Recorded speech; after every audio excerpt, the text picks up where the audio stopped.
तस्नीह शरा 17वां बाब। बुत परस्तों की सजा। तो खुदावंद अपने खुदा के लिए कोई गाय बैल या भेड़ बकरी जिसमें ऐब या कोई नुक्स हो ज़बा ना कर, क्योंकि खुदावंद तेरे खुदा के सामने ये मकरूह है। अगर तेरे दरमियान कहीं तेरे शहरों में जो खुदावंद तेरा खुदा तुझे देगा कोई मर्द या औरत पाई जाए जिसने खुदावन तेरे खुदा के आगे बदी की कि उसके अहद को तोड़ा और जाकर दूसरे माबूदों की बंदगी की और उन्हें सिजदा किया, या सूरज या चांद या तमाम आसमानी लश्कर में से किसी को जिसे मैंने मना किया और तुझे खबर दी गई और तूने सुना और तूने बड़ी तहकीकात की और ये बात दुरुस्त साबित हुई कि इसराइल में ऐसा मकरू काम हुआ है, तो तू उस मर्द या औरत को जिसने ये बुरा काम किया अपने फाटकों से बाहर निकाल ला। मर्द हो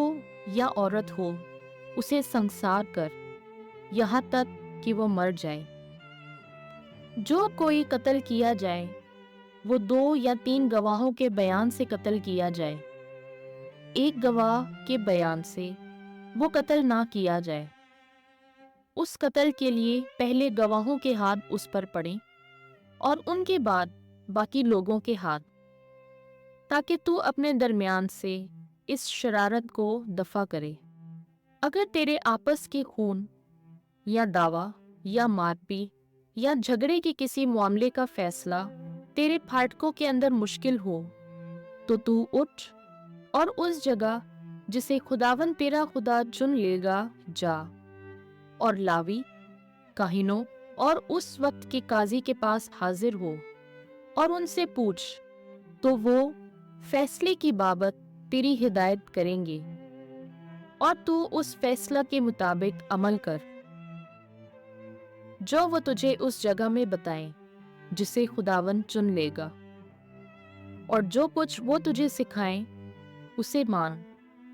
शरीयत के मुताबिक जो कुछ वो तुझे सिखाएं और जो फैसला वो तुझे बताएं उसके मुताबिक तू कर, और जो बात वो तुझे जताएं उससे दाहिने या बाएं ना मुड़। और जो आदमी उस काहिन की गुस्ताखी करे जो खुदावन तेरे खुदा की खिदमत करने के लिए वहां खड़ा है या काजी की बात ना सुने, वो आदमी कत्ल किया जाए। और तू इस शरारत को इसराइल से दफा कर। तो सब लोग सुनेंगे और डरेंगे और फिर गुस्ताखी ना करेंगे। बादशाह के फराइज। जब तो उस मुल्क में जो खुदावन तेरा खुदा तुझे अता करेगा दाखिल हो और उसका मालिक बने, और तू कहे कि उन सब कौमों की तरह जो मेरे इर्द गिर्द हैं मैं भी अपने ऊपर एक बादशाह कायम करूंगा,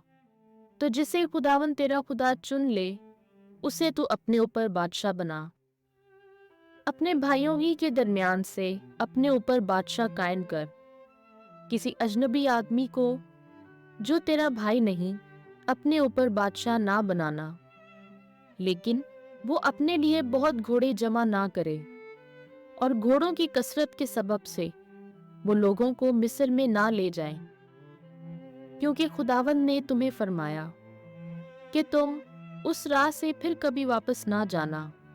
और अपने लिए बहुत बीमिया ना रखे ताकि उसका दिल गुमराह ना हो जाए और ना वो बहुत सोना और चांदी जमा करने में लगा रहे। और जब वो अपनी सल्तनत के तख्त पर बैठे तो लावी काहिनों की किताब के मुताबिक इस शरीयत की एक नकल अपने लिए लिखवाए और वो उसके पास ही रहे और वो अपनी जिंदगी के सब दिन उसे पढ़ा करे, ताकि खुदावंद अपने खुदा से डरना सीखे और उस शरीयत की तमाम बातों और इन कवानीन को माने और उन पर अमल करे, ताकि उसका दिल उसके भाइयों के खिलाफ मगरूर ना हो जाए और ताकि वो हुक्म से दाहिने या बाएं ना मुड़े और इसराइल के दरमियान उसके اور اس کے فرزندوں کے ایام سلطنت دراز ہو جائیں۔